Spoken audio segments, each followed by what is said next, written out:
thème important, mais il faut bien voir que c'est un message qui est très bien reçu, ça a l'air formidable, un revenu garanti pour tout le monde. Il y a un débat en Allemagne à propos du revenu garanti où certains disent qu'au bout du compte, ça ne sert que les entreprises. Parce que ce sont des subventions masquées et on n'a plus besoin de payer les gens.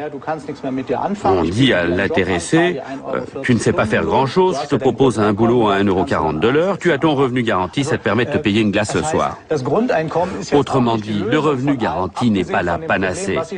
Sans oublier le problème que j'ai déjà évoqué tout à l'heure, que notre société prépare mal les gens à utiliser le temps non travaillé. Mais je suis d'accord avec vous, je ne parlerai pas de révolution. Mais je crois qu'il faudrait réfléchir à cela. La culture, l'éducation a un très grand rôle à jouer dans ce domaine pour que les choses changent. Pour revenir à votre question, oui, dans les partis de gauche, mais aussi chez les sociaux-démocrates et les Verts, ce point a été examiné, l'introduction d'un revenu garanti, mais je crois que les chances ne sont pas très grandes pour que ça se réalise. Et je m'en réjouis plutôt d'ailleurs. D'ailleurs, le revenu garanti, il existe de facto, ce sont les minima sociaux. Autrement dit, si je ne gagne pas assez d'argent, l'État complète mes revenus jusqu'à un certain niveau. Autrement dit, le revenu garanti, il existe. Nous aussi, très petite.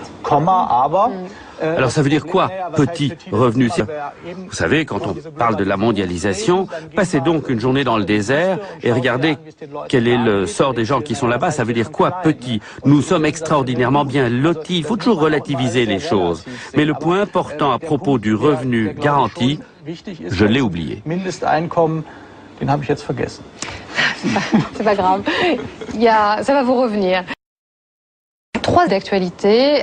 Est-ce qu'il y a une spécificité française dans le rapport au travail? Est-ce que nous sommes les seuls à avoir autant de violence dans le travail? On a un peu évoqué la souffrance au travail, mais il y a également ces séquestrations de patrons quand même. J'imagine que vous y êtes sensible. Elles semblent en tout cas de plus en plus nombreuses. Qu'est-ce qu'il faut en penser? Sophie Menton, j'imagine que vous parlez avec beaucoup de chefs d'entreprise. Est-ce que vous pensez qu'il y a une spécificité française, une violence dans le travail? Je dirige un mouvement patronal qui s'appelle Éthique, avec 6 fédérations adhérentes, et excusez-moi, je rencontre pas, mais je vois pas les bons, mais je rencontre pas que des chefs d'entreprise qui vivent sous la menace de la séquestration et dans l'horreur. Alors pardonnez-moi, mais j'aime beaucoup les médias. Alors en plus, j'ai un secteur qui va vous enchanter.